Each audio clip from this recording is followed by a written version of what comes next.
That's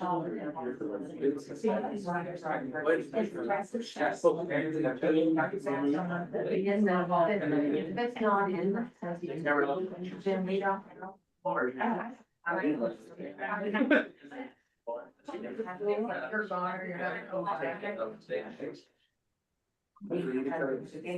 That's what I'm never has been having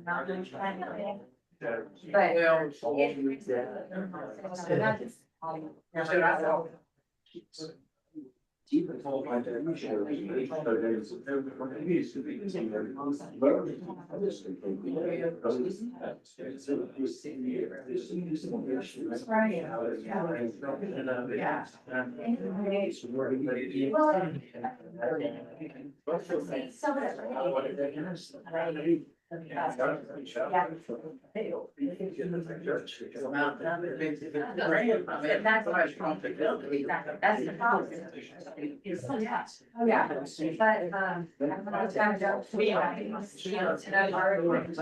He's like, this PTO conversion. I said, it's not me.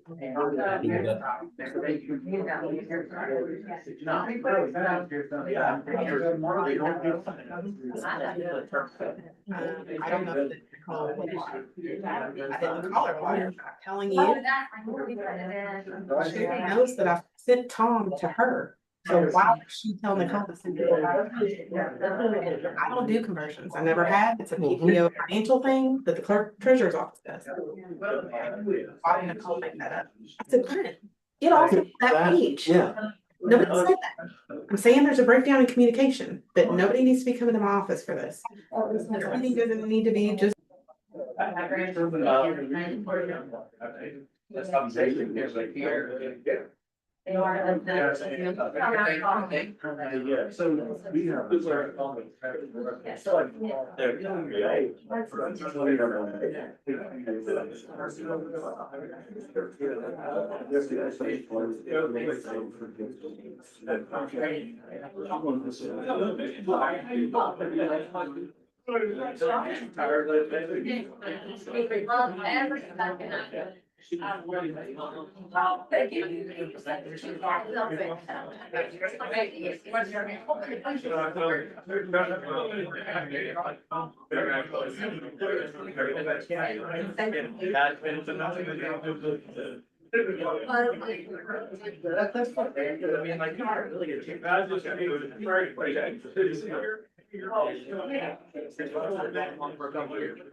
How you doing? Good to see you. That's good. Be seen. Yes, sir.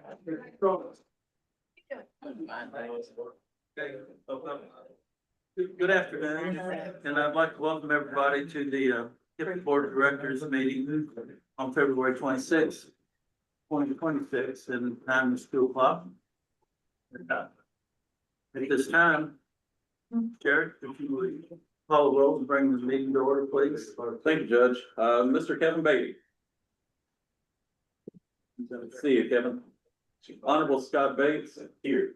Honorable John Black. Yes, please, yes, I'm here. Honorable Bernard Bowling. Honorable Byron Chapman. Here. Honorable Jack Hoffman. Here. Mr. Jack Couch. Here. Honorable Troy Etherington. Yes, sir. Thank you, Mayor. Mr. Chris John Streets for the Honorable Jeff Gahan. Here. Honorable Nicole George for the Honorable Craig Greenberg. I know she is just next door. Oh, there you go. Mr. Keith Griffey. Here. Honorable Treva Hodges. Honorable Dane Ison. Here. Honorable Maria Johnson. Hmm. Honorable Mike Moore. Honorable John Ogburn. Here. Honorable Carol Pike. Yeah. Honorable Jason Sharp. Honorable Jerry Summers. Here. Honorable Rick Danini. Here. Honorable Jim Travis. Honorable Scott Travis. Here. Mr. Bo Glass for the Honorable David Bogle. Here. We do have a quorum. Very good. And again, welcome all of y'all. Hope you stay dry this afternoon and you have a great weekend. Next item on the agenda and action is required is approval of board meeting minutes from the January KIPDA meeting. Make a motion to approve. Got a motion and a second. Any discussion? All in favor, like sign aye. Aye. Opposed, the same. Thank you. The financial statements, Frida. Okay. All right, as of January 31st of 2026, we are 58% through the fiscal year 26. If you look on page 30. And you look under the expenses there on page 30. We have spent of 525,299. I'm sorry. You can also look at the graph that's on the next page, which is on page 31. It's probably easier.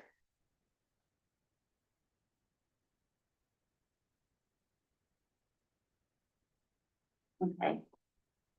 And then also on the transportation, we have spent of 1,780,917. Department of Social Services, we have 27,303,141 at 70.90%. And then we also have our other operating at 13,143 at 5.64%. And then our overall total of expenditures are 29,815,994.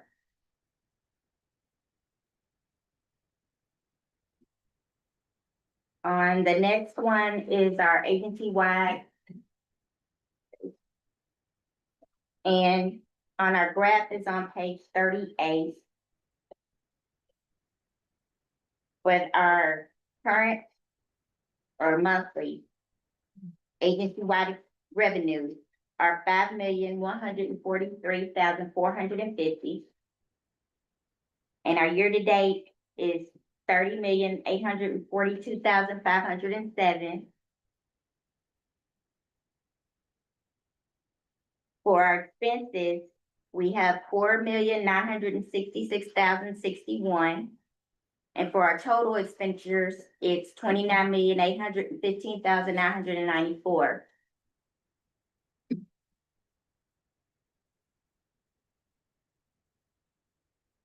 Okay, and if you look at the graph on 42, our total cash is 4,233,625 at 21%. Our total receivables are 2,872,441 at 14%. And our total other assets are 2,954,737 at 15%. And then our total liabilities and projects are 10,049,830 for the 50%. The ballot.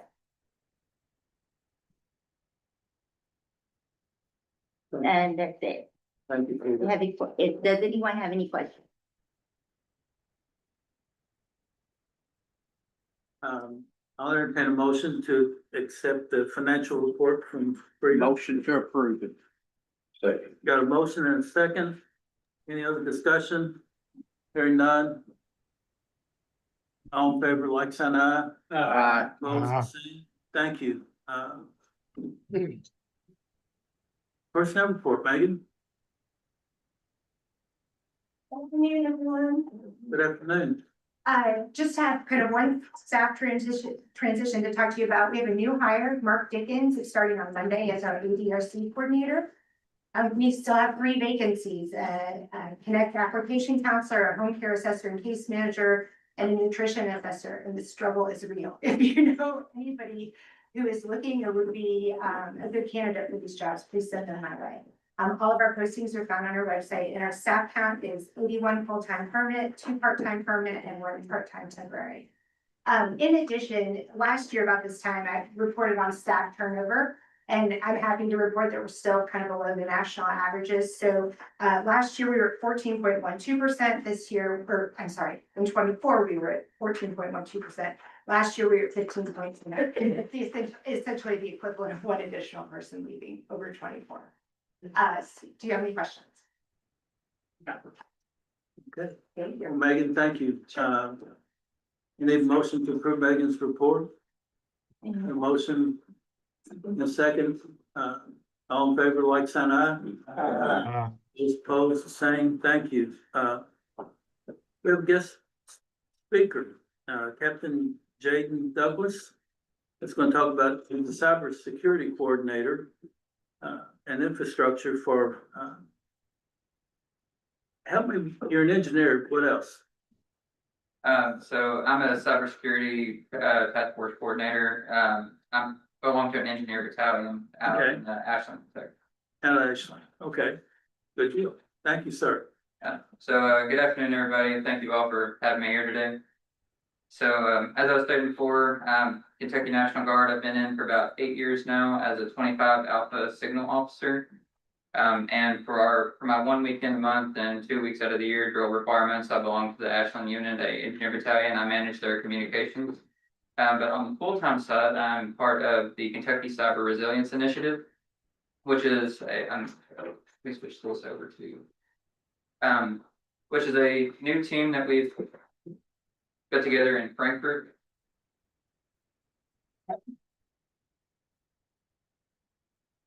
Wrong presentation. Apologies.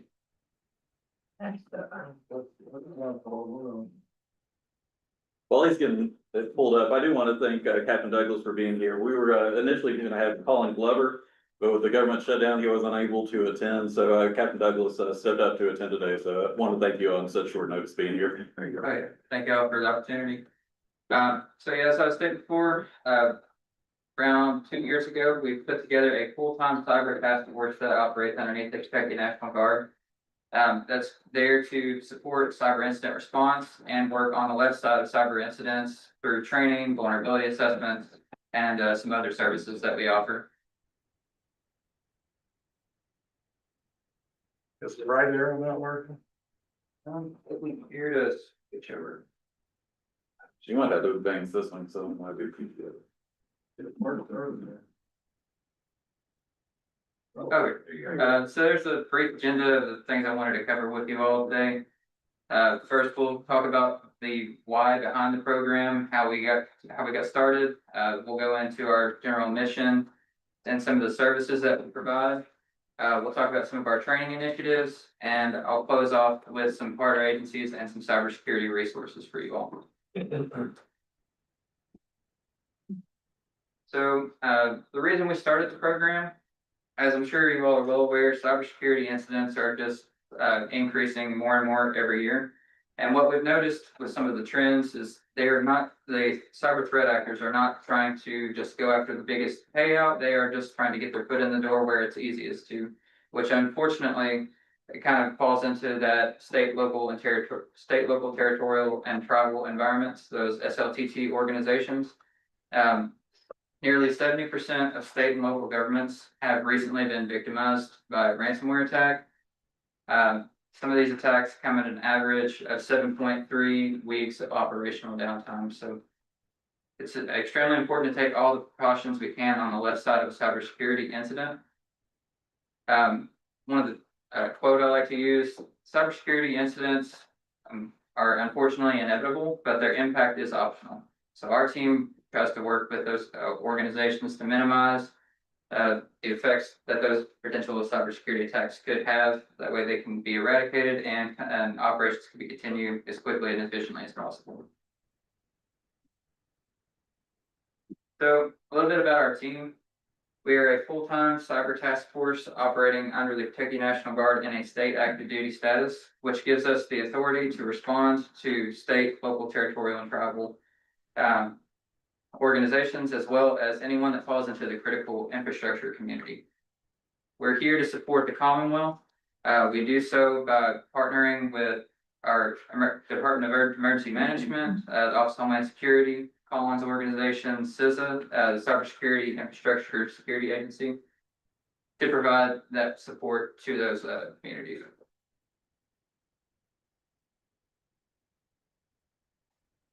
Moving into some of our specific services that our Cyber Resilience Initiative team can offer.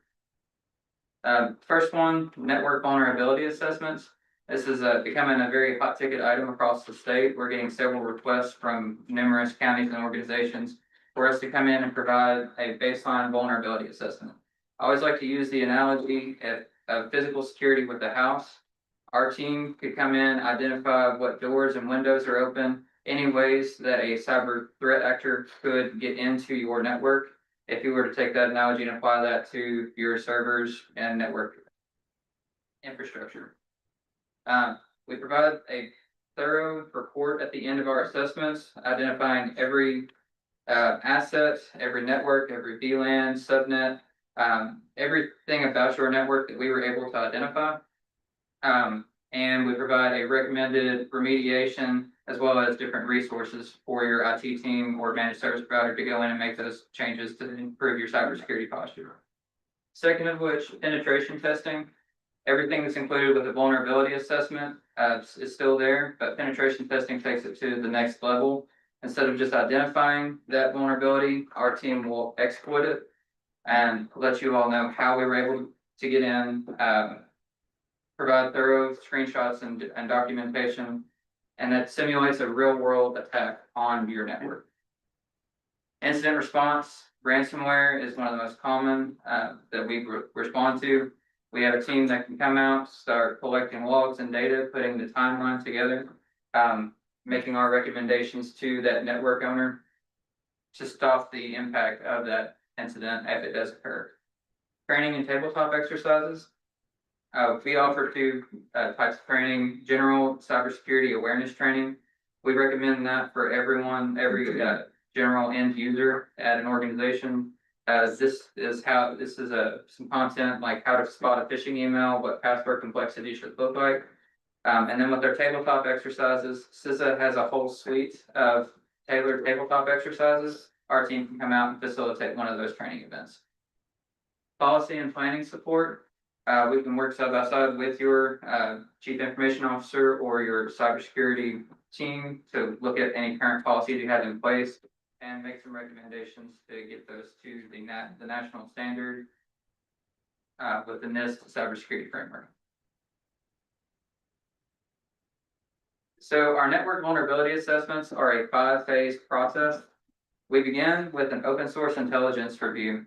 This is looking at any public facing web pages, Facebook pages, anything that has sensitive information that would be useful to a cyber threat actor. Then we move into our on-site portion where we look at your infrastructure, get a detailed network map, identify every device on the network, and then For the third part, we take all that information and do some thorough research and analysis on it. Assign a CVE or CWE to each vulnerability for reference as well. Then this third report, we can come back and brief that to your IT team, technical implementators, or your leadership such as physical court to justify grants or funding or equipment replacement. And then we recommend a validation and a follow-up assessment within 9 to 12 months after we give our outbrief to see how we've improved with those recommendations. Any questions so far?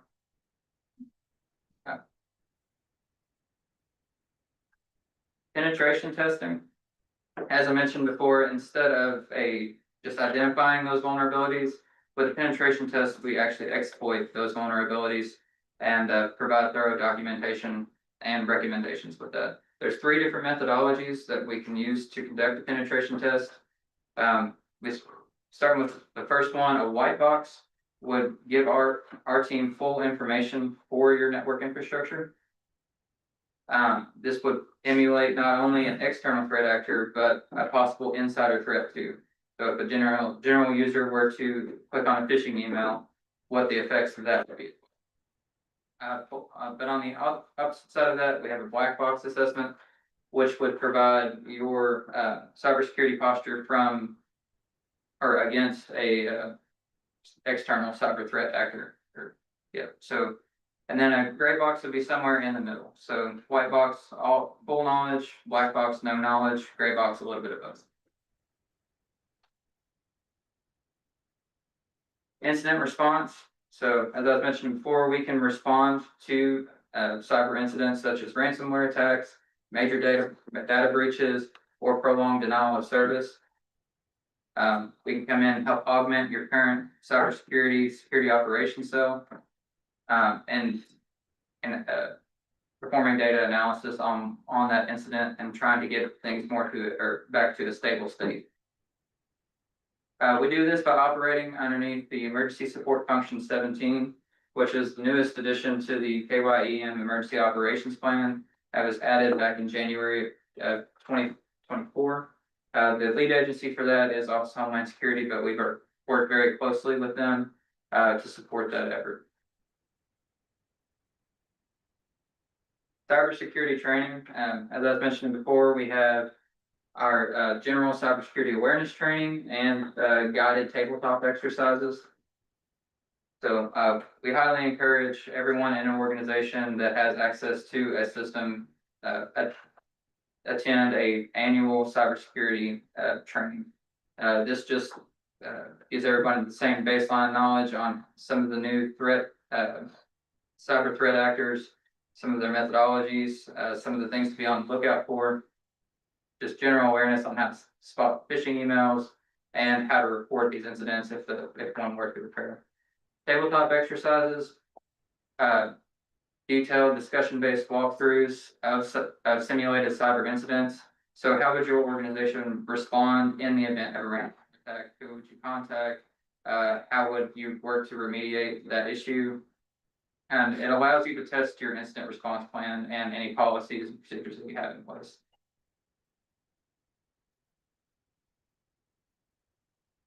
And another training effort we have is Cyber Bluegrass. So we hosted our first annual iteration of this exercise in November. This is some of the best incident response experience you can get without going through an actual cybersecurity incident. So we tailor our scenario based on current cybersecurity trends, current methodologies that threat actors are using, and put this into a realistic scenario that could affect that SLTT and critical infrastructure community. There's 3 different cells in Cyber Bluegrass. You have a blue team, which will be our trading audience. Red team, a team of professional simulated threat actors. And then a white cell, which you can think of as a coach and a referee that can help guide the team along the way. The red team will conduct daily debriefs with the blue team to validate their progress or train them up a little bit if there's something they missed. But yes, it's a very valuable exercise. that we highly recommend. It's, we hosted in Frankfurt last year, and I think we're gonna be back in Frankfurt at the Emergency Operations Center, this October. And one thing to outline, we are a non-regulatory agency. If any of your organizations request our assistance with a vulnerability assessment, we're not going to report that to anyone you don't want us to report it to. In addition to that too, we are completely a no-cost service as well. Partner agencies, CISA, we work very closely with Colin. He provides tabletop exercises at each of the area development districts across the state, usually a couple a week or a couple every few weeks. And he covers a wide variety of different methodologies that attackers are using, and then has a interactive training event at the end of those workshops as well. But there are some of the services to look into. CISA has a wide range of free or no cost services available to those to that SLTT community. And over here on the right hand side, I have the Office of Homeland Security, their cybersecurity page linked. If you have an incident that you'd like to report, the IC3 link is a great way to report phishing emails or anything, any cyber incidents. And then there's a couple of grants there at the bottom as well to be on the lookout for. The state and local cybersecurity grant program. It provided large amount of funding nationwide last year, and there's a long laundry list of things that can apply for, from upgrading the physical security of your server room to upgrading some of the software. Just something really good to be on the lookout for.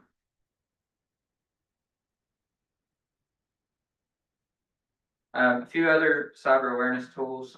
This CISA's known exploited vulnerabilities is updated almost on a daily basis. And I think of that as a cyber newsletter. Shodan, it's a little bit more of a technical resource, but if you wanted to see your cybersecurity posture from an external threat actor's point of view, that's a good way to do it. And have I been pwned? If you want to check to see if your email has been included in a recent data breach, you can type in your email and it'll let you know if it's been compromised.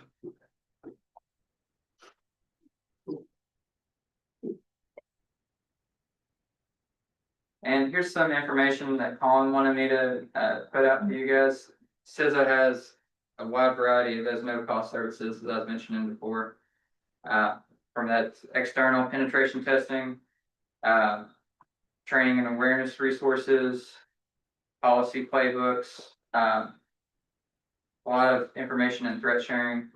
They are the federal element of what our team is doing on the domestic side, so they have a lot of resources available to you as well.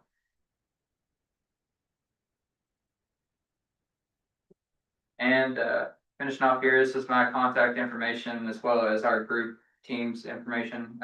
Colin as well if you have any questions for him. If you have any questions on any of our services that we offer or anything about the team? I do have one. Yes.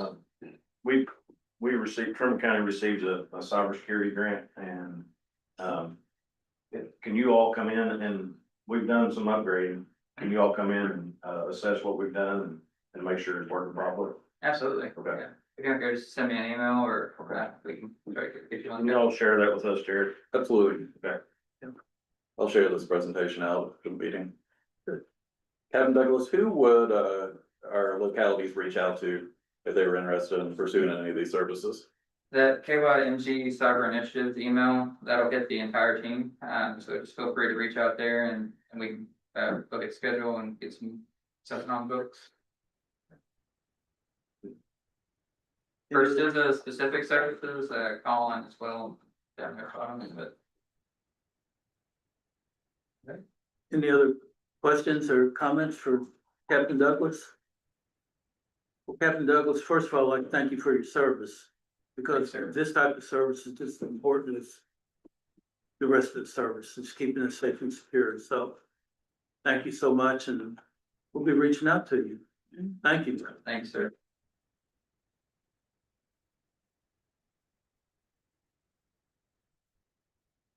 Rita, the agency owner. Yes. I'm actually gonna introduce Gina Jones. Yes, She's the ma'am. partner at LBMC, and she's gonna be presenting us with the final audit report. We had about 10 copies. If there's somebody else that hasn't gotten a copy real quick before she starts. Yes, wanted a copy of the financial. Nope. Thank you. All right, 15. okay, all right. Well, as Frida said, I'm Gina Jones and I'm one of the audit partners at our firm and as I said in November, we were still working through the audit, but we are now complete. We had to wait on the compliance supplement related to the federal awards to be issued. Plus we had another GASB standard, which is the professional standards for governments, that was issued that we had to implement. So it took a little bit of extra time on Frida's part and our part to get that finalized. But in the report, if you had a hard copy of it, the first part you'll see is the independent auditor's report, and happy to report it's an unmodified or clean opinion, which is the highest level of opinion that an organization can receive. So it just talks about also in the independent auditor's report, our responsibilities as auditors, and then the responsibilities of management, and then reports on the various reports that are included in this audit package. Starting on page 4 is the MD&A, which is just management's discussion and analysis comparing fiscal year 25 and fiscal year 24.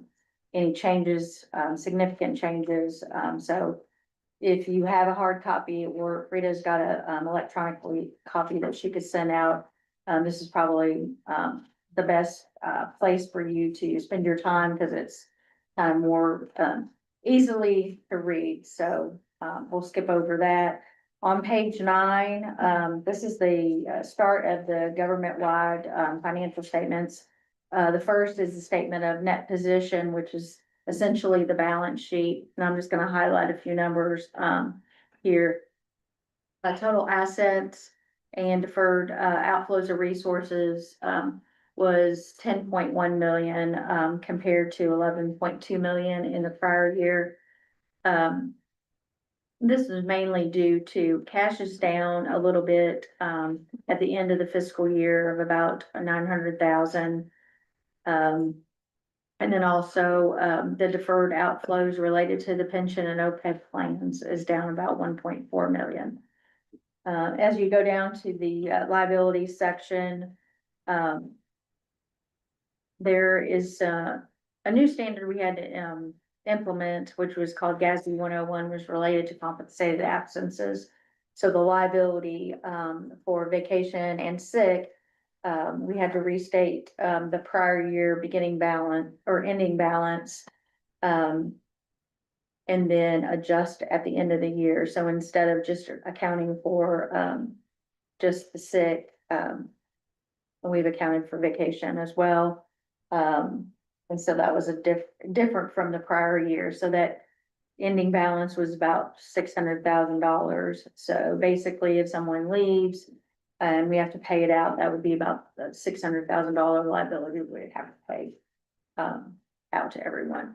The net pension liability and OPEB liabilities actually went down this year based on the actuarial studies that were done. And then our total liabilities at the end of the year and deferred inflows, 17.8 million. And then our net position, or actually it's a deficit, is 7.8 million. And that's actually up almost 2 million from the prior year. And we're going to see that on the next page. On page 10 is the income statement, or what they call the statement of activities. And this is going to show our operating grants revenue was actually 36 million compared to 30.2 million in the prior year. So that's actually up almost $6 million or 19%. And the expenses are up about 5 million or about 16.4% over the prior year. So the change in that position where the, net income for the year was 1.8 million. And in fiscal 2024, that was approximately 985,000, so about an $800,000 increase in your, income for the year. And that's mainly due to the increase in your grants, and your expenses, did not, increase as much as the revenue did. Starting on page 11, are the governmental fund financial statements. So basically, the two statements we just looked at are accrual. They include our capital assets and any long-term liabilities, and the statements on, pages 11 through 14 are basically, no debt, no long-term liabilities, and basically just current, activity, or liabilities that would be, paid out in probably 60 or 90 days. Starting on page 15, are the footnotes, and I'm not gonna go through that. I'm gonna jump all the way to page 36. We're gonna skip over the footnotes because there's really not a whole lot other than some additional, verbiage about the, GASB 101 and compensated absences. But on page 36, this is the, schedule of expenditures of federal awards. So this is the list of all the amounts that were spent, that was federal dollars that the agency received. On page 37, you'll see the total federal awards that were, expended, during the fiscal year was 8.3 million. And 5.4 million, was actually paid out to subrecipients during the year. And as part of our audit, we have to do a separate audit in conjunction where we audit the federal, programs. And I'm happy to report, we didn't have any findings. You know, everybody is, accounting for the money coming in and the money going out, in accordance with all the compliance requirements. So if there was any findings, that would be included in our report, but I'm happy to report last year and this year, no findings, related to the federal dollars. So then starting on page 39 is just all the program activity schedules. There's a bunch of those. And then a new, schedule this year, starts on page 73, and this is a schedule of all the subrecipient funding. And Dale, requires that you, include this schedule in the report showing, all the money that is going out to, the subrecipients under, each, assistant listing number, or the CFDA number is what it used to be called. So if anybody's curious or who we're sending the money to, that's on pages 73 through 75. And then the last few pages of the audit package are our other independent auditors reports related to, reporting under governmental auditing standards, and then also a report on the major programs, which is related to the federal dollars. And as I said, there were no findings, to report. So if anybody has any questions, I'll be happy to address that, but, that's a high level, review of the audit for this year. And, one other document, Rita can pass these out later, is just a client, service communication letter. Basically, if we, had any findings, we'd have that in this letter. Happy to report none. If we had any, difficulties dealing with management during the audit, we would report that in this letter and to the board. Happy to report no difficulties. If there were any, other issues related to the audit, those were reported here. If we had any significant adjustments or, misstatements to the financial statements, those were reported in this letter, and I'm happy to report there's none, as well. So that's my report, and, I appreciate, you allowing our firm to, be of service. Thank you. Thank you. Happy to address any questions if anybody has any. I just You entertain a motion, to accept the audit. Yes. Anytime I hear audit examination, at least in the ones I've been associated with, and there's no findings, I usually give the people $100,000 bonus. You know, I look my check. so. Well, you should. That's all. That's why I get a bonus. Yeah, I think the counting staff gets a bonus because I just dread when the findings come up into my audits. It's tough. Maybe everyone else gets away with no findings, but I'm not so lucky evidently. So anyway, congratulations to our accounting staff and KIPDA staff, because with the amount of money we go through, and there could be many places that could have been misappropriated, misstated, you know, and you could have found it and had to write us up, but that's awesome. So I make the motion to approve our audit at this point, if that's what you're looking for, Mr. Chairman. Yes, sir. Sure am. Got a second by, the gentleman who has had 5 straight perfect audits. Well, Shelby we County. don't handle as much money, but I will compliment the staff here. This is outstanding. Very appreciative for all your work, and the staff. Yes. And we are too. And I just wanna add, I have great staff. Cause they back me up on everything that I thought you did it all by yourself. I'm gonna take my $100,000 back. I got great staff. Money back, don't, you know. I got great staff. Let's make sure it's a cashier's check. Make sure it's a cancer check. So, all in favor of approving the budget, the audit? Signify by saying aye. Aye. Those opposed, saying, thank you so much. Thank you. Rita, thank you for all you do. At this time, the mid-year revision, Rita. Yes, well, we have the mid-year budget, but I did wanna highlight some of the changes that we made, since the original budget went out. And so our salaries were reduced by 303,120. And that included our indirect and our CD, by one position. Each one of those divisions had one position that was lost or that they didn't hire. And then transportation and social services had positions that were never filled, so we reduced it to, fix those. Of course, fringe benefits are gonna go down when we reduce our salaries. We had temporary services that we reduced by 176,986. And this was because social services is now using, contracted agencies to provide the services that we did with KHBE, individuals of KHBE. We also had our contracted services, was a net of 688,322. So we did do an increase of 59,861 for our new contract for the managed IT services that we're trying to get. And we reduced our CD contracts by 390,706.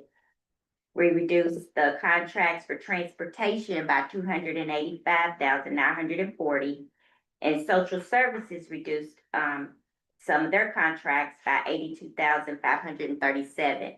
So it was a net of 688,322 that we decreased, because we did increase in our indirect.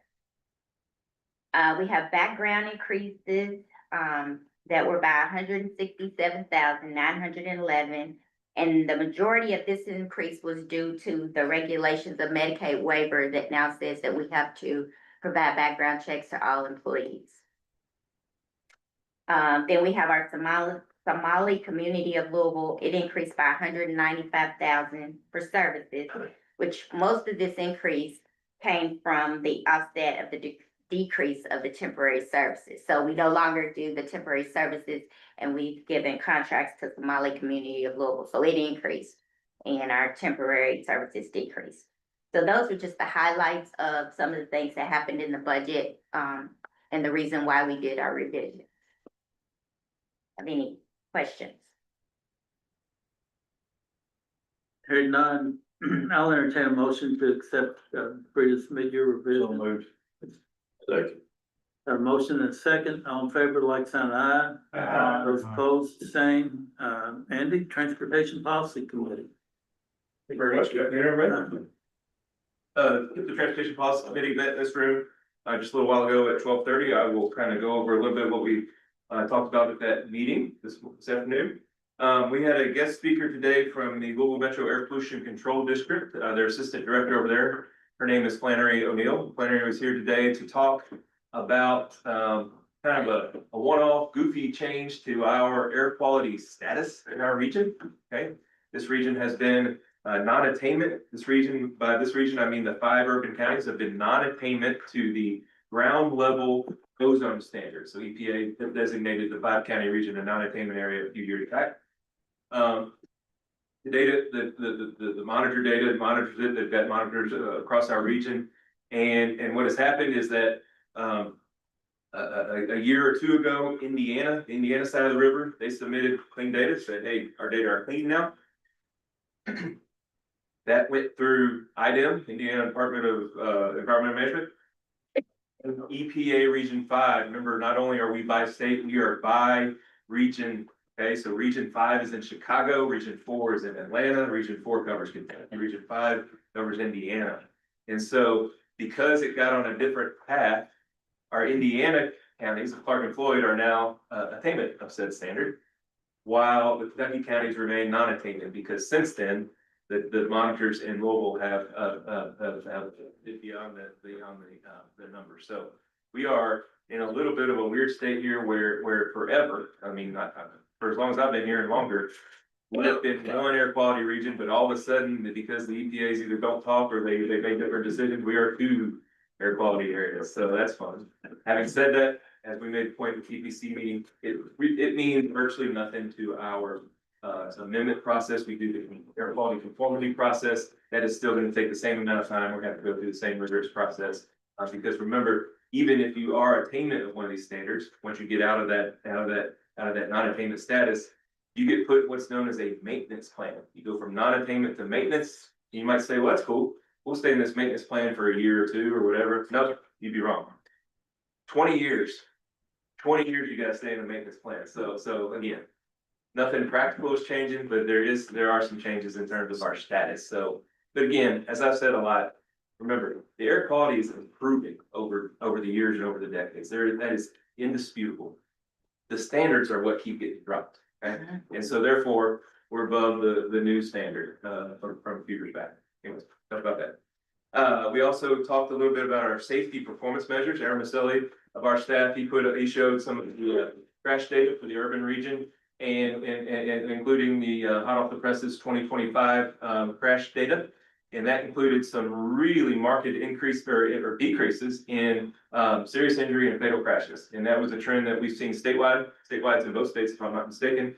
And so there's good stuff going on out there for lots of reasons. Hopefully some of the projects will get approved by agencies like KIPDA, by KYTC and NDOT, that across the board, fatalities, injuries, the vulnerable users, those bicyclists and pedestrian serious injuries and fatalities, those all dropped by a pretty marked decrease in 2025. So that's good to see, and hopefully 2026 and beyond, we can stay, keep going.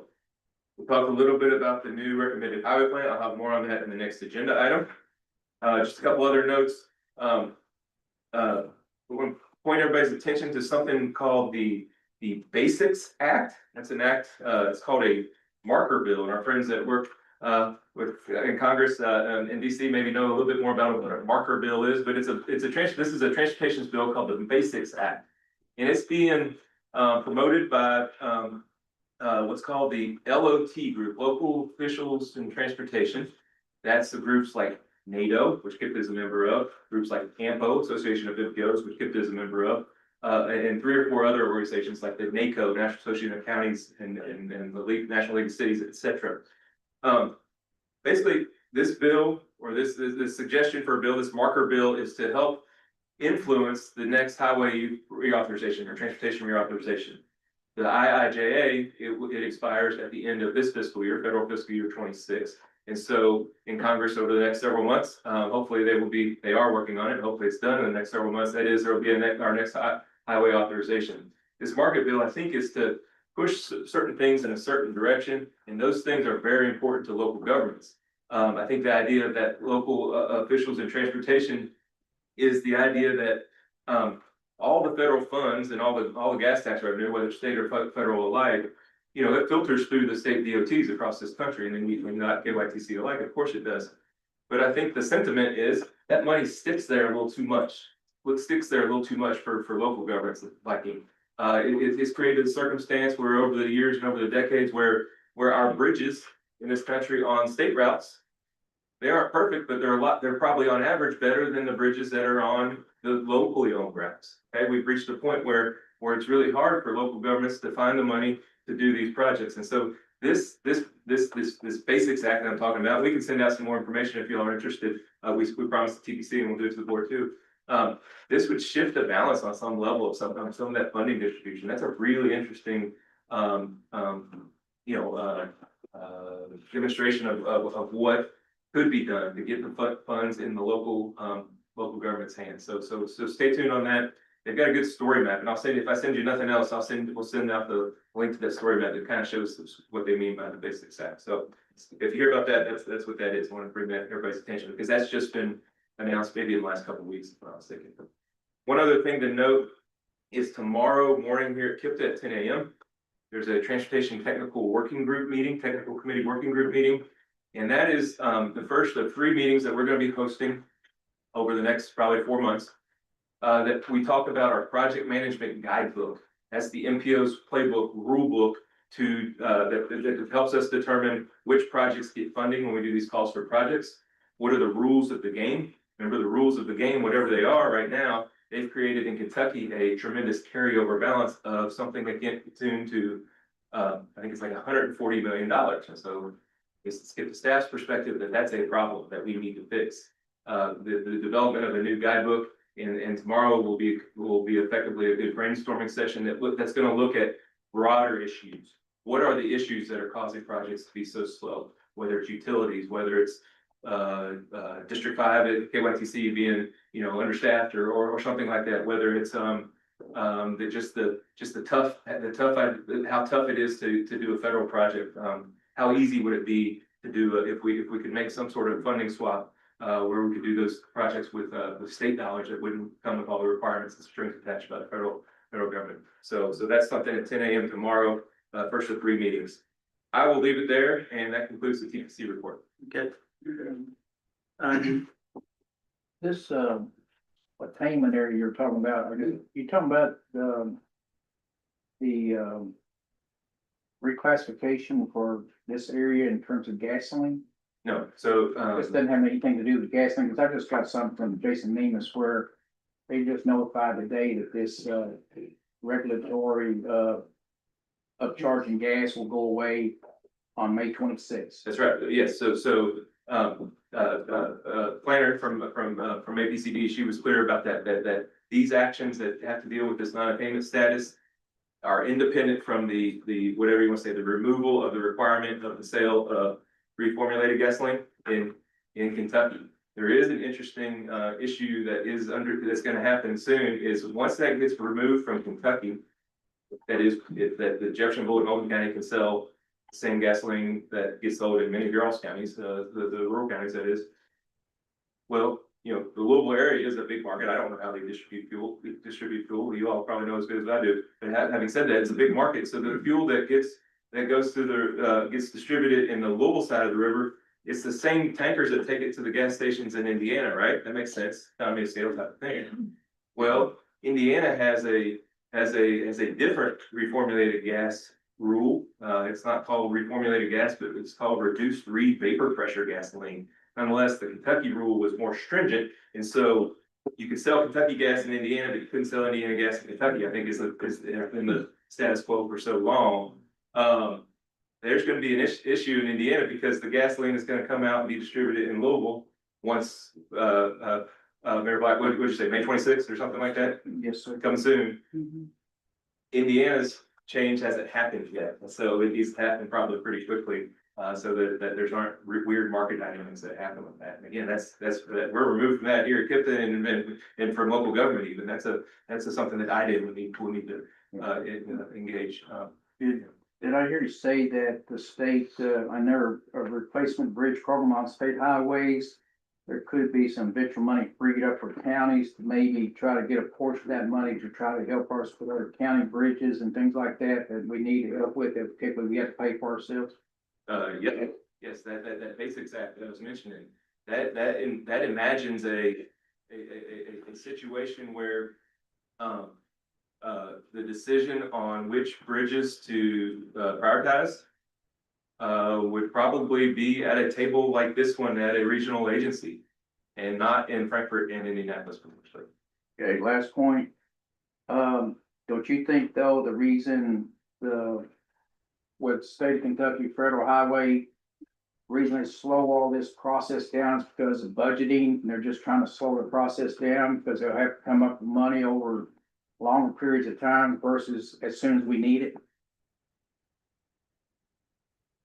I don't think anybody intentionally slows anything down. Oh, okay, all right. I think the system is set up to go slow, and we need the system, everybody wants the system, I shouldn't say everybody. Probably all of us in this room want the system to go. Well, my point is, if there's $3 billion worth of needs out there, and there's only 800 million go around any given year, somebody's gotta be at the tail end of all this, so they just, they just can't come up with it, so they'll let the projects just keep on moving. Every county in has had projects on the board for 20-25 years. You know what I'm saying? That's right, and we'll talk a little bit about that on the next agenda item, but getting the funds, or getting the bigger dollar amounts, bigger buckets of funding under more local control, whether it's regional That would help. or otherwise. Yes, it does help. It does help. It doesn't, the traveling public doesn't care that this bridge over here is a state route and this bridge over here is a county or city road. They don't know any different. They don't care any different. Why would they? But if the bridge that's a state route is always slightly better maintained because of the way the funding plays out, but you know, that's not fair. That's all right. Thank you very much. You're welcome. Any other discussion? Hearing none, I'll make a motion to approve, Andy's report. Second. Got a motion and a second, all in favor, like sign aye. Same will be opposed, thank you. Andy, recommended highway plan summary. Yes, sir. So at the TPC meeting today and at the RTC meeting today, in the room next door, there's a little bit of discussion in both rooms about the new recommended highway plan. Just as a reminder, at this time of every even year, in Frankfurt, the recommended highway plan is developed by the Kentucky Transportation Cabinet at the end of the odd year, is under discussion as part of the budget establishment process at General Assembly. And so right now, we're in the in-between of the recommended highway plan that got recommended toward the end of the year and the enacted highway plan that must be finalized here in the next month or two. And so I want to point your attention to a couple of handouts that were in your packet. They're kind of blue and golden. And so we'll start with the one that Paul has up on the screen there. But basically what this is and what this started as was, remember probably a year or more ago, we talked about how under the shift process in Kentucky, how we prioritize projects and we boost those projects, and me or somebody like me kind of got up in front of this group or PPC and said, hang on a minute, we're not getting our fair share of these boosts to start with. And we weren't, but it kind of doesn't matter. Who cares how many boosts you get? What we care more about how many dollars we get. Doesn't that matter more? Okay, so here we go.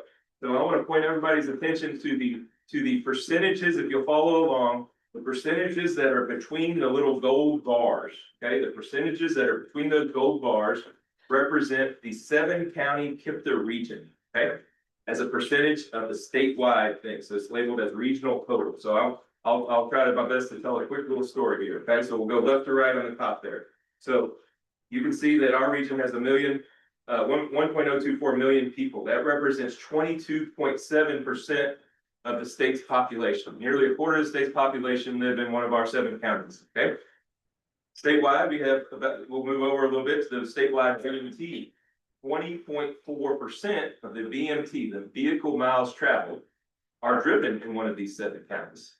Why does vehicle miles traveled matter? It matters because the state and federal road funds are based on how much we drive in the form of how many gallons of gasoline and diesel we put in our cars and our trucks. So wherever the more VMT is, the more revenue is generated. So that matters to this conversation, doesn't it? So again, we got 20% of the state's VMT. We move over a notch and it's even a bigger number, right? That this region is 30.6% of the statewide gross domestic product. We are an economic powerhouse in this region. Everybody in this room knows that. And if we had our friends from Lexington and Northern Kentucky regions in here too, it would be a giant percentage of the state's gross domestic product economic output. No question about that. So remember, 22% of the population, 20% of the VMT, 30% of or more of the statewide GDP. We'll move over to the right. We only have 8% of the state's road miles. That matters. That matters too. I don't want to minimize that. So let's move down to the bottom. Remember, we have those 22, the 20, and 30% that we just talked about. In the 2024 highway plan, this is not the brand new highway plan, but I think the story is the new highway plan looks a lot like the old one, at least it does thus far. So that this is still a fair comparison. Our region, even though we have 22% of the population and 20% of the VMT and 30% of the GDP, we are only receiving 14.9% of the funding in the highway plan. I don't know if that's fair or not. Kind of seems a little bit not fair, but furthermore, we move over a notch. We talk about the SPP funds. Those of you in the room that have dealt with the highway plan, you see that, and maybe in your conversations with KYTC, there's a lot of conversation about the SPP dollars. Statewide priority projects is what SPP stands for. State funds. State funds are priority should be frankly probably removed from that statement because maybe they are priority. They're priority of the local government for sure. They might even be a priority of KYTC. They probably are. Having said that, those are the funds that get extremely overprogrammed in the highway plan. Extremely. Something to the tune of about $11 billion. There's $11 billion in the highway plan of these SPP funds. $11 billion. How much do they expect to receive of SPP dollars or to utilize in SPP dollars? 600, I think the number is 625 million. 11 billion, 625 million. That equals about $10.5 billion of unfortunately unmet or unkept promises, right? It's in the highway plan. You all probably looked at the highway plan and said, cool, they're gonna build that road or they're gonna repave that road in my city, my county. It's in there. Is it? You know, because 10.5 billion of those 11 billion likely aren't gonna come to fruition. And I don't mean to point fingers, but I just, we have to come to terms with kind of the over-promising that I think this kind of creates, okay? So remember, we're only getting 12.5% of that. So that's something that the state has good submitted all over the place. It's not federal funds. And so we're only getting 12% of that.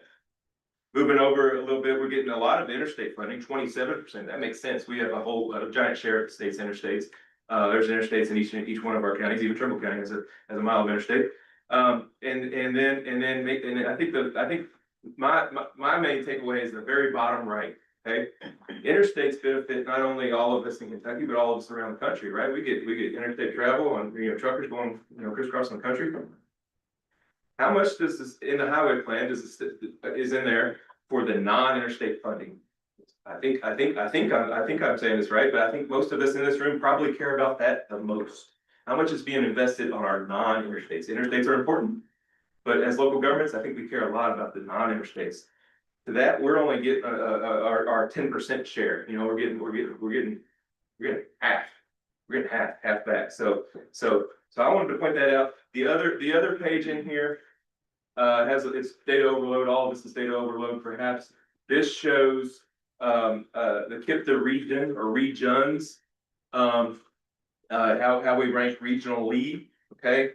The top one is the first gold line says Louisville. That's the Louisville MPO, Louisville, Jefferson, Oldham. The area development district areas where it's labeled as KIPDA. That's the rural county for Shelby, Spencer, Trimble, and Hendricks. So again, this is not meant to point fingers or anything, but this is something that I think when we've spoken with some of you all about, some of our legislators about, I think they are local legislators. They are very interested in this type of data. And so if there's any way that we as KIPDA staff can help you all continue this conversation that serves everybody's interest in this region, I'm pretty sure I'm preaching to the choir here. We all want 20% where it says 10%. I think we do. We'd be foolish not to. But we need to keep this, type of stuff, in our minds as we have those conversations, whatever it is, with KYC or otherwise. Did you have to put that together, or is it, you had a format somewhere where you just download it? But while I'm asking that, you got 14 other towns in Kentucky. I wonder how their picture looks, if you put that. It's right here, on this one.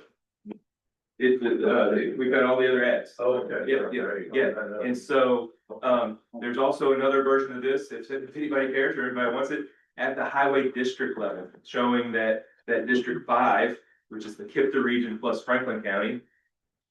Same story, just in a different package. And so, yeah, I mean, yes, so we put it together through, KYC provided us with the highway plan and like, let's call it a big data Excel document. And we were able to filter it down to these numbers and be able to make note of all the different varieties of the funding across the state. Happy to do more. If somebody says, hey, could you do it that way? Maybe, you know, okay. Thank you, Andy. Well, That was good. Mick Austin, Regional Transportation Council. Good afternoon. The KIPDA Regional Transportation Committee meeting was held at 1 p.m. today in the KIPDA Small Conference Room on Zoom. The first agenda item is October 23rd, Regional Transportation Committee meeting minutes. The next item was public comment period. There were no public comments. For a Safe Streets and Roads for All Safety Committee meeting, we discussed county crash rates with fatality and injury rates and compared those to state averages with data from the Kentucky Transportation Cabinet Office of Highway Safety. Next, the committee reviewed the 2026-2032 recommended highway plan. The committee reviewed 6 projects in Henry County, 12 projects in Shelby County, 15 projects in Spencer County, and 5 projects in Trumbull County. The project schedules and funding sources, just like Andy went into in detail, were also discussed. And then the next KIPDA Transportation Committee meeting is tentatively scheduled for May 28th at 1 p.m. That concludes my report. Thank you, Mick. Any questions or comments for that, Mick? Hearing none, I'll entertain a motion to approve this. Motion made. Thank you, Trey. So, That's second.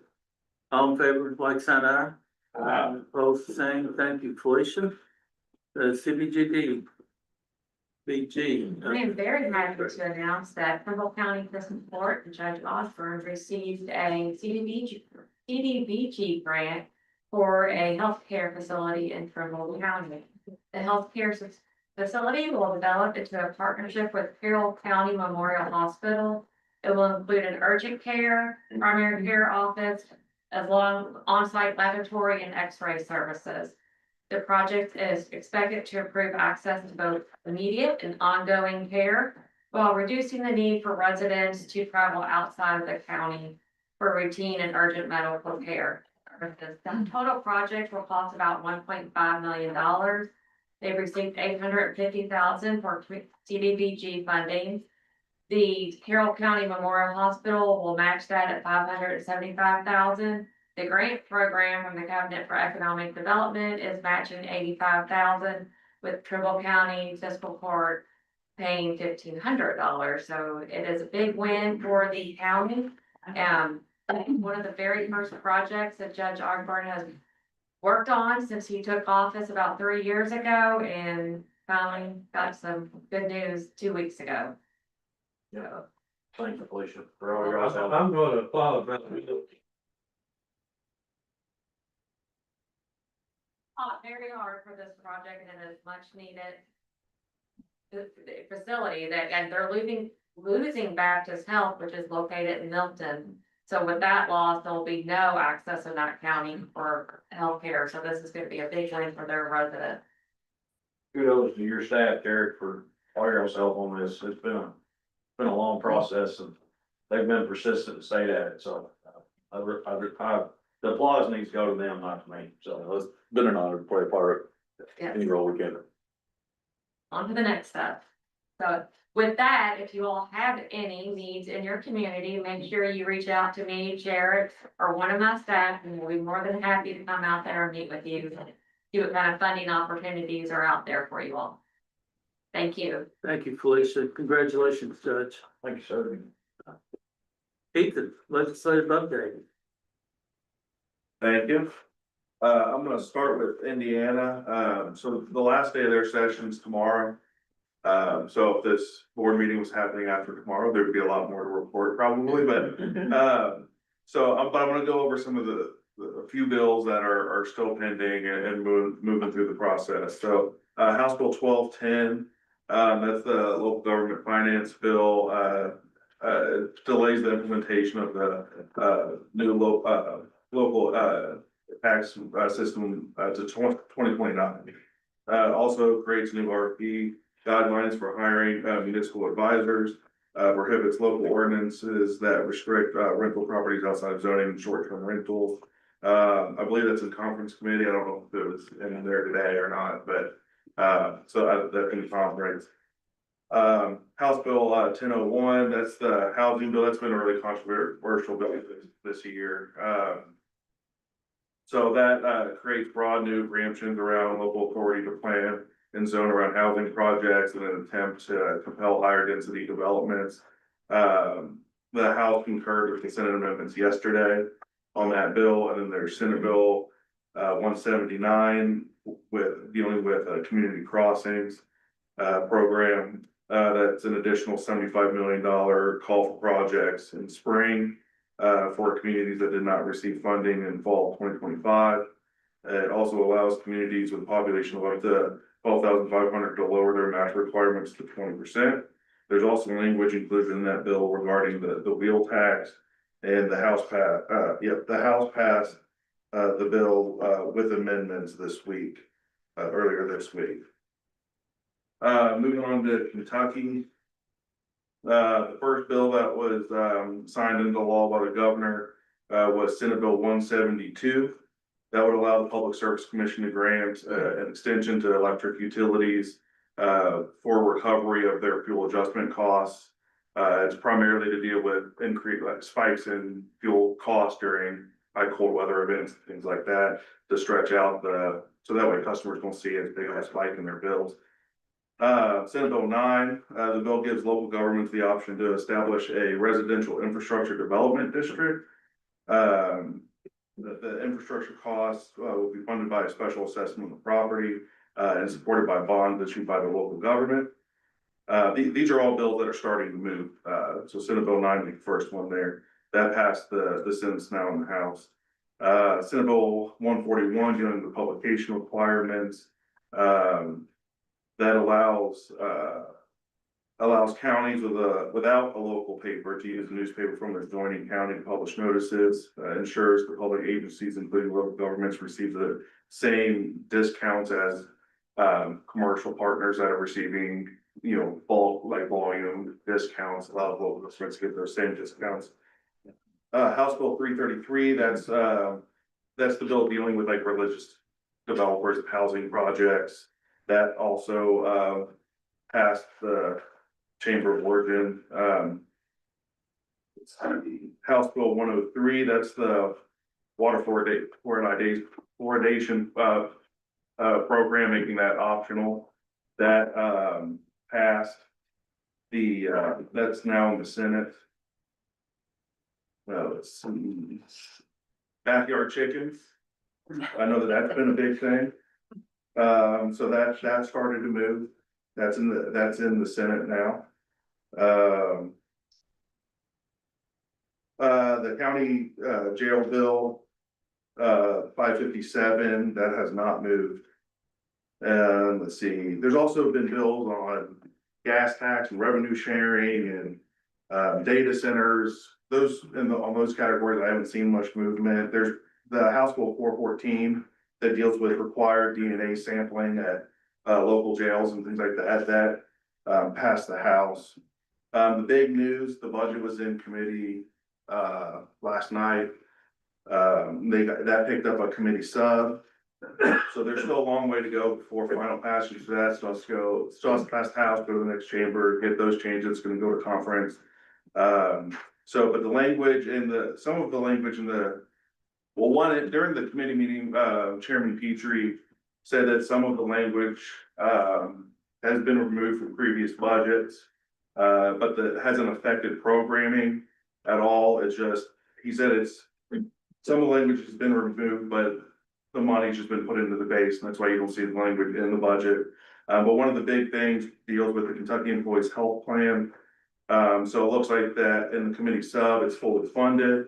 They removed the contribution caps. And they put in language around reporting in the future to make sure that the program is viable long-term. So March 2nd is the last day for new Senate bills, March 4th, last day for House bills, and then we'll go into a veto recess till the 13th, and then they have to get out of here by April 15th. So that's my report. Okay. Yeah. You heard, is there any bill moving on reducing the regulatory alcohol fee for cities and counties down to a mandatory high of 3%? I've seen bills on that subject. I haven't dove in to see that. Let me write that down and I'll make sure that if there is a bill, it's on the tracker, and I'll shoot you an email, let you know. It's gonna go down to 3, and then any persons come into ABC, from there on out, they're only gonna allow 1% fee max on new people coming into that ABC regulatory process. Okay. Bill on the fire department. Let's see. Raising the rates, so they're careful. You're right. 75, you come in? 10%, I'm not sure which bill it was, but it's taxing this. They're allowing it to say. Right, all right. But there's a house bill on that. I thought. Most important now, Shelby County get driver's license back in the county. Yeah, that bill needs some moves. Yeah. Let me mark all these down and I can shoot y'all some updates on. I don't know if you've seen anything about the mobile saunas. We're having real problems with that. Has anything been through? Mobile saunas? Mobile sauna. They're coming into town on a wagon. And they got the mobile sauna sitting at the back. When you get out of the mobile sauna, you come over and you get in a hot tub, which is then full of cold water. And they're getting that. The hot tub's filled with cold water. It's filled with cold water. They've gone down to Louisville, now they're in big town, and they're wanting to park in our public places. I see this, number one, is a health issue. And I also see all my bars downtown at 11 o'clock at night, and a group of people going into the mobile sauna, and we have a lot of little babies born on motion breath. I said, gotta be some kind of bill or something, and I can send you pictures of what's going on. I believe you. I don't know if I need pictures, but.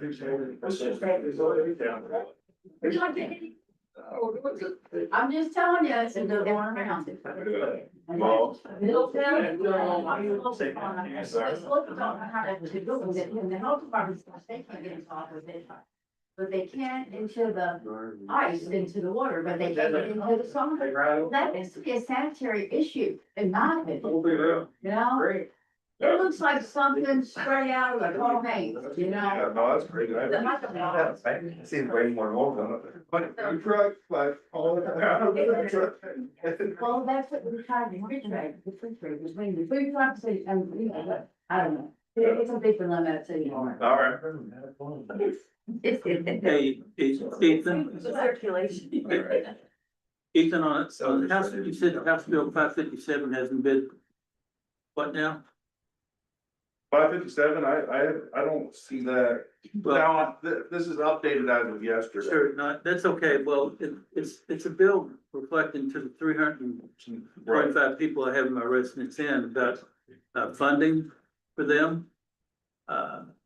Have a note here from the Lincoln Trail District, and this is not the last minute thing, but they passed a resolution to support it. Cause I don't think any of the cities in this room has a jail except for Jefferson County, but I know I have one with a large population. We don't get any type of reimbursement.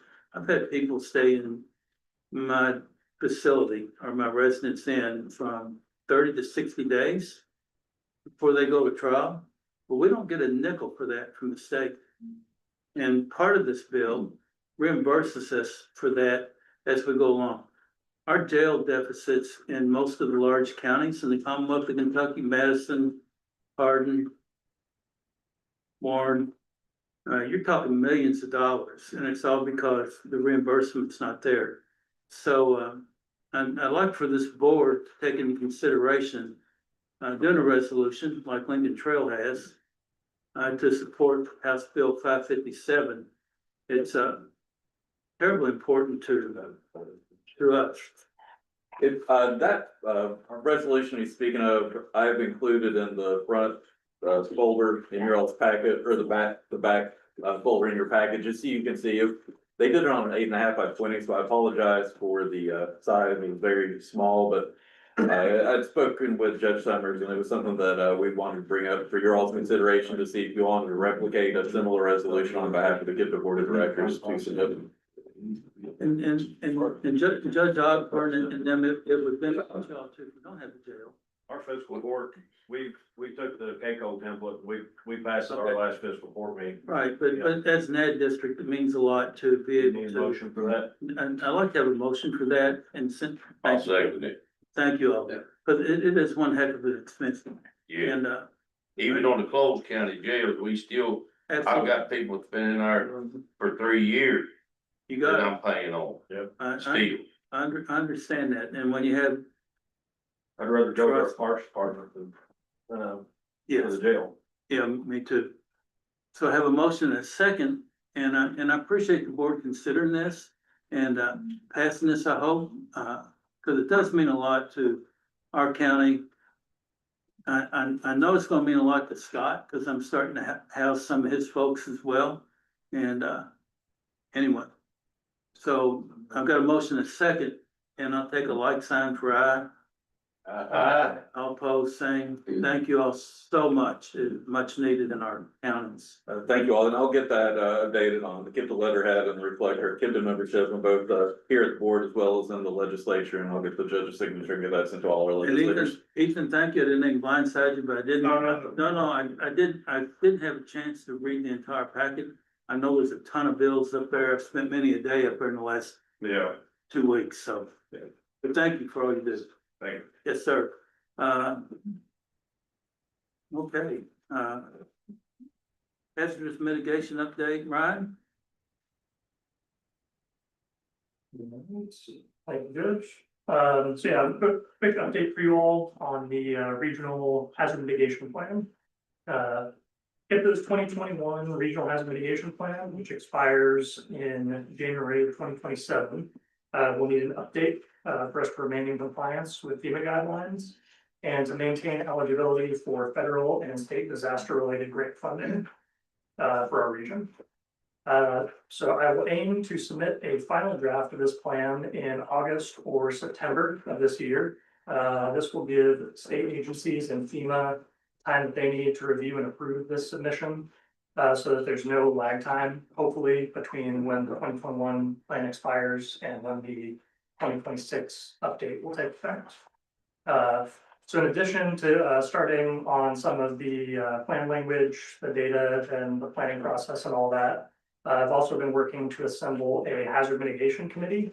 The core members of this committee will be the county emergency managers and the judge executives, as well as any officials from municipalities that wish to take part as well.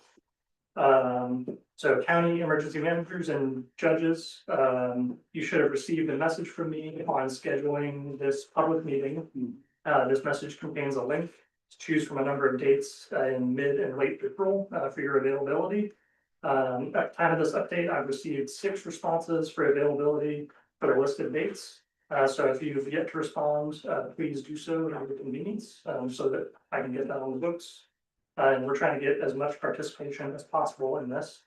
So if there's municipal officials, mayors and such that you think would also want to join in on this, happy to pass that along to you as well.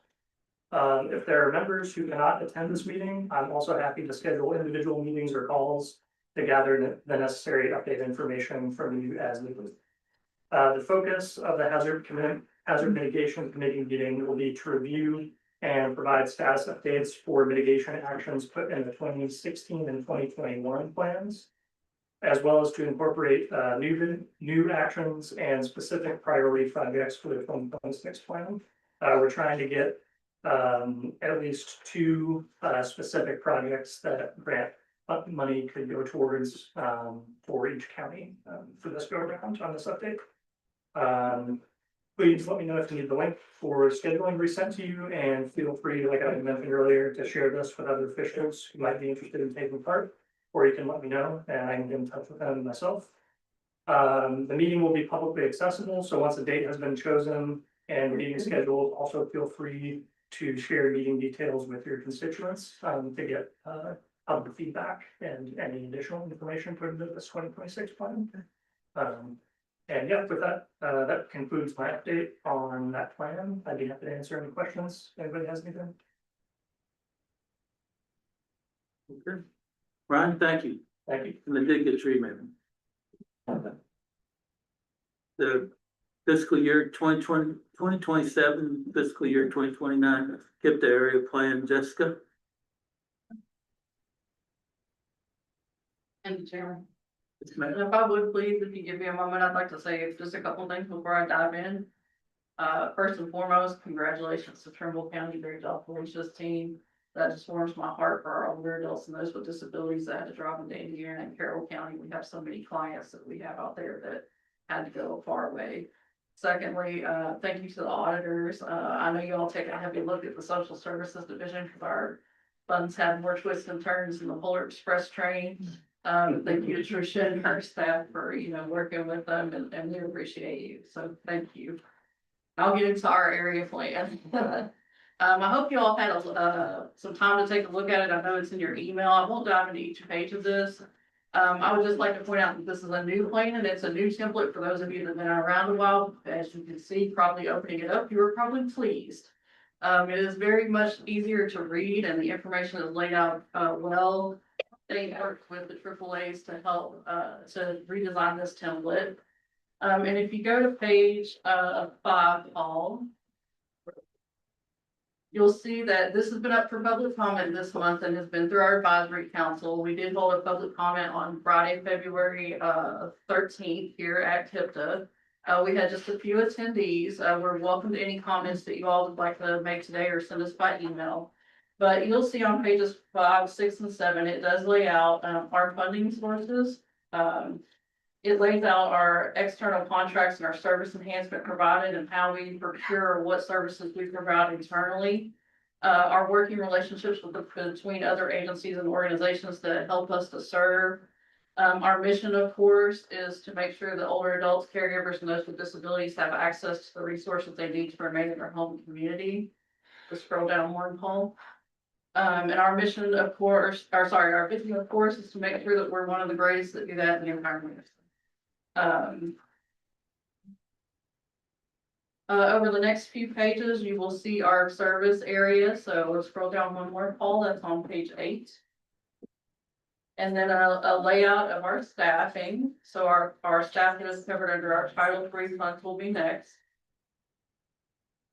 And then I'd just like to make a few comments on page 10 coming up. Please take a deep look at that. As you all know, you've heard me say before, and you're well aware in the counties that you serve, that we have the highest population of older adults in the state of Kentucky here in the KIPDA region. We also have a tremendous amount of people living in rural areas and that are low income minority individuals that we serve here. So we have a mix of everything. If there's a challenge, we have it here. If there's a barrier, we face it here. We have a lot of older adults that are isolated or living alone. As you can see, they're 27.5%. Think about that. 1 out of every 4 older adults are living alone. Our next few pages are just funding pages and the services that we provide. Do take a look at that. And I would like to skip to page 16, Paul.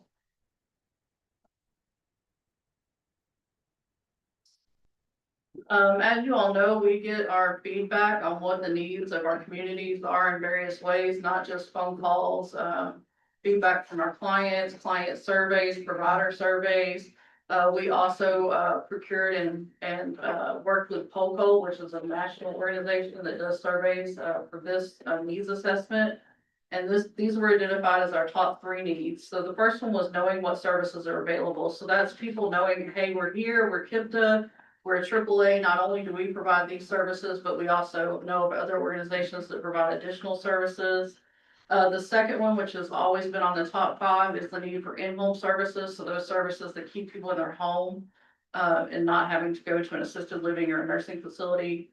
And the third one, this was actually sort of a new one, sort of not. We always have seen the need for caregiver resources, but there were 2 things that came up there very specifically that persons who took the survey reported as something they needed. And one is building skills for paid and unpaid workers. And the other was dealing with loss or grief. Now, both of those things are something that we don't receive direct funding for. So we try to address that in the goals coming up. And then I'll finalize this plan and let you all vote on it, on how we might be able to assist with that. So you'll see on the next page 17. That the state has developed a goal surrounding transportation that we will participate in some groups and making resources available for transportation.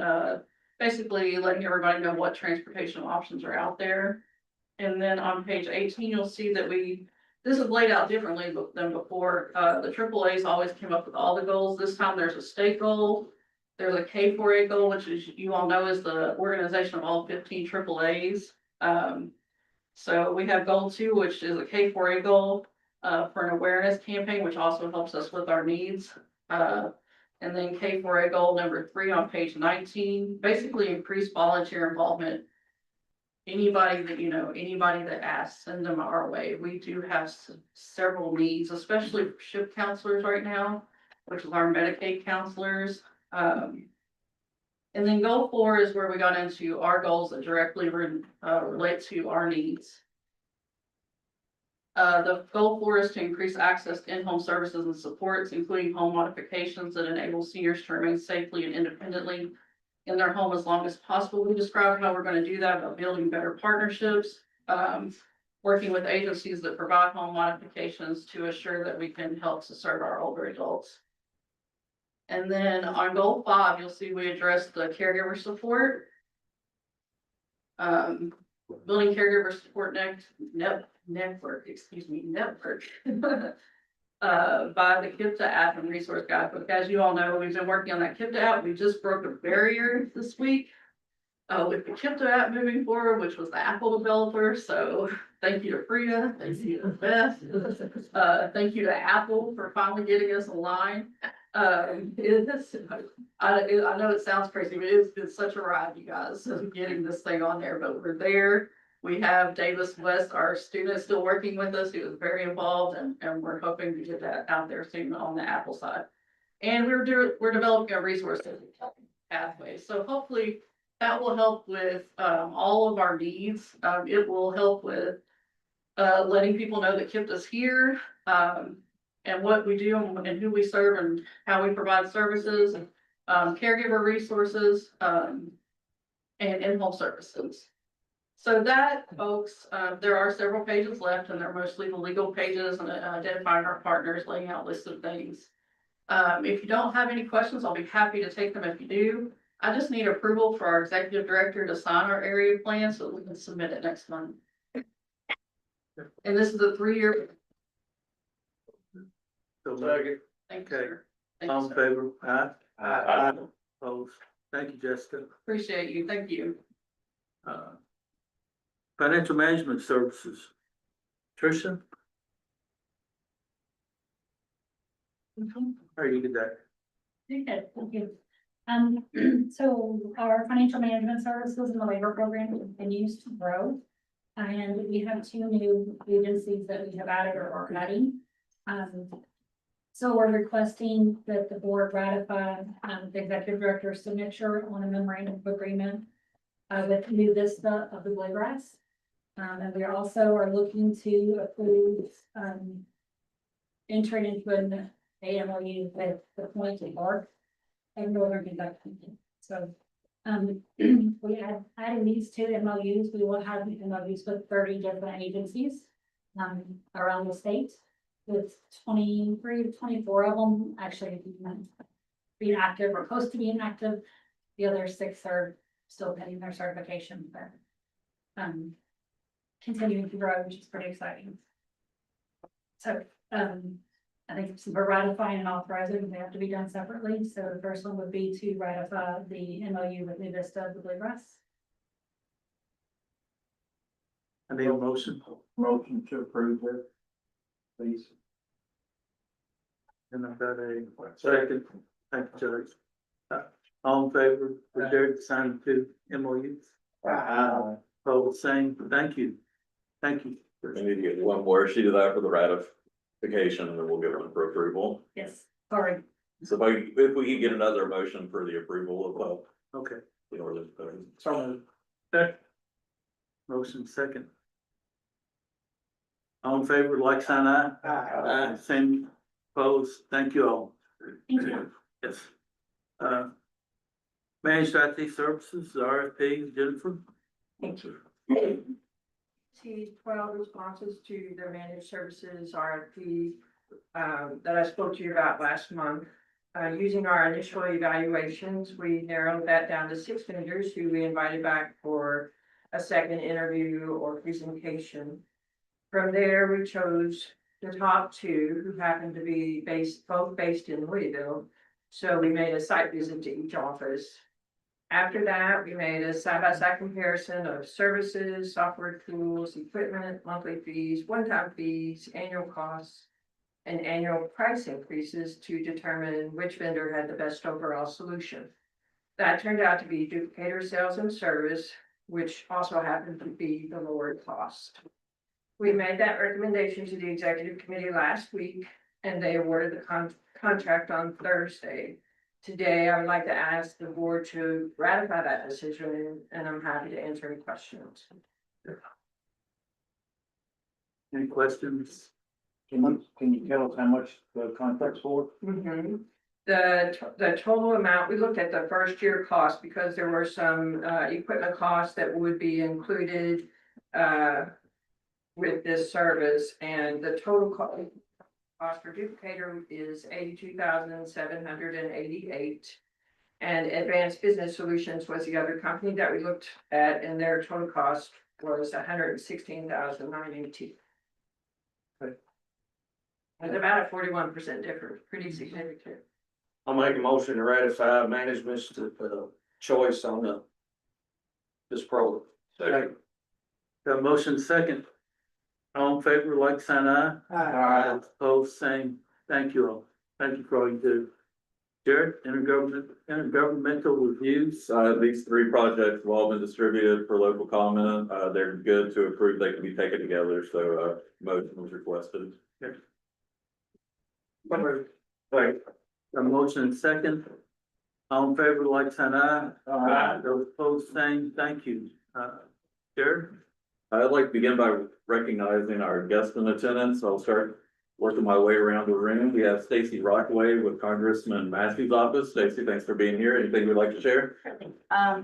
Actually, just since we're starting on the fiscal year 27 appropriations, if anybody wants to submit a project for funding, I have, you can contact me. I have the forms for the program appropriations requests or the community project funding appropriation requests. Just wanted to throw that out there in case anybody's interested. Thank you, Stacy. Thank you. James Victory with Congressman Guthrie. Yes, Mr. Chairman, Mr. Director, thank you guys so much for having me today. So obviously, as Stacey just saying, that's gonna be the big thing in our world. Scott was looking, there's something in there this year to justice. You can renovate or rehab an old jail. So maybe they'll pick it right up for you and move it wherever you want it. All at one, yeah. Yeah. I don't wanna get in the jail business. Yeah, you're out, you just wanna move one, that's what you're saying, let's see. Yeah, and just remember, it's the last go around for Senator McConnell, so don't get bashful on him now, okay? I'll leave that to her. So, over the third week, we will be working with the KIPDA staff and a lot of our folks from, Mayor Pike, So this involves you as well, so Middletown, J-Town, City of Louisville, and we'll also be working with the municipalities to see what we'll be pushing in there, but please just send us anything you would like to have go through. It's been a very busy couple of weeks on the Hill. Congressman Guthrie has seen, we've been hearing a lot as far as energy and healthcare wise within subcommittees in energy and commerce. Obviously, fully funding DHS is still a main priority, so we are back completely at regular order. Hope there's some hope that that'll get moving along, but if any questions, that'll be the end of my report. Thanks, Jamie. And then it's my pleasure to welcome Heidi Rudebuck. For Heidi, our first KIPDA meeting. Thanks for being here today, representing Senator McConnell. Thank you all for having me at my first meeting. I want to start off by thanking the local and county leaders that I've met so far. If I have not had a chance to connect with you, please find me after this meeting. In the FY 26 appropriations process, Senator McConnell brought home nearly 2.6 billion in critical federal funding for Kentucky priorities. That includes 70 million for U of L's Center of Bioscience, 9.6 million for the construction of a new FIS facility to support international passenger flights at Louisville International Airport, and nearly 1.7 billion for Kentucky defense priorities that include Fort Knox and other specific projects here in Louisville. As always, our office is here to assist with passport, casework issues, and problems with the VA, so please reach out if you're having any of those. And if you're applying for federally funded grants for community projects or seeking letters of support, please let us know how we are able to assist. Thank you again for welcoming me, and I look forward to working with you all. Thanks, Heidi. Thanks. And we're also joined today by our friend from the Kentucky Fish and Wildlife, Brian Blake. Mr. Chairman, Jarrett, thank you. I have to admit, kind of happy that Captain Douglas left, because today I literally sent out 21 phishing emails. We're starting to find rainbow trout out there in the local lakes, and I was notifying local officials that we were stocking trout out there, so I've already sent 21 phishing emails for today, and I've got like another 15 to go, so I'm kind of glad he's no longer here. Floyd's Fork is one of them that we put a bunch of trout, or we've got trout in there, so go fishing. This Saturday, the weather's supposed to be fantastic. Very fishing house. That's right. The mayor is correct. And the February 28th, Saturday, is the last day of the current license year. So go out and catch a bunch of trout Saturday, squeeze that last value out of your current license, but don't go out on Sunday without getting a new license, because March 1st does start the new license year. Thank you. The last thing is, for those of you who happen to go to the KMCA conference, which is coming up on March the 18th, we'll be doing a breakout session there. And if you come to the breakout session that we're doing for Fish and Wildlife, and you've already got your fishing license or your hunting license or a combination thereof, or your boat registered or your Kentucky Wild membership, we'll have a special prize for you. So thank you very much. Thank you. Hey, Judge, I'd like to, and I probably speak for all the folks in the room, we have got to thin these deer out. Oh, I mean, my jailer hit a deer the other day, and I mean, when you hit a deer, you're looking at $6,000 potentially. And as far as the crop damage, I farmed, I parked at a dollar store there at Waterford, and in my cornfield that I've already harvested, I was looking, there was nearly 30 deer there. You know, they're not hurting me now, but my gosh, they're gonna eat me alive this fall, and. Well, draw me a pen. Yeah, he'll come and help you. We have got to thin the numbers on these deer, somehow, some way. We agree. I mean, there was about 500,000 deer here when Daniel Boone came through Cumberland Gap, and now we're pushing 1 million. Now, there's a lot of changes, obviously, in the landscape, but we've got some things that we can do to incentivize hunters and landowners to take more deer, and we've been more aggressive with our Hunters for the Hungry program, because that's a great way to get protein out there in areas where there's a need. So that's something we're being more aggressive with, and we're getting some tremendous partnerships around that area. But yeah, no, we agree 100%. I mean, the farming community, 99% of the property in Kentucky is private. So the farmers are great partners of ours, and I know what it's like driving around here, and especially right around dark or early in the morning. It's like, you gotta be on your toes, that's for sure. We'll ship them all to Nelson County. James will take them. There you go. Thank you. We have one travel item for consideration. This is the Brookings State and Local Transportation Initiative meeting. It is a fly-in for Andy, who has requested to participate in an initiative to study how states, regions, and localities can better coordinate their transportation planning and investment practices. This will be reimbursed by the Brookings Institute, so action is requested to approve that travel item. So moved. Second. There you go. Long as it's in Canada. There. All in favor, like sign aye. Opposed, say And then finally, just meetings for next month, we'll have the Transportation Technical Coordinating Committee on March 11th at 1 o'clock here in the Burke Room and by Zoom. And then our regular meetings next month will be on March 26th, the Transportation Policy Committee at 12:30, followed by the March KIPDA Board of Directors meeting at 2 o'clock. But that concludes my report. Thank you all for being here today. I appreciate your all's participation. there you go. And no further comments from me. Thank you all for the resolution on House Bill 557. I need a motion to adjourn. Second. Thank you all. Yeah.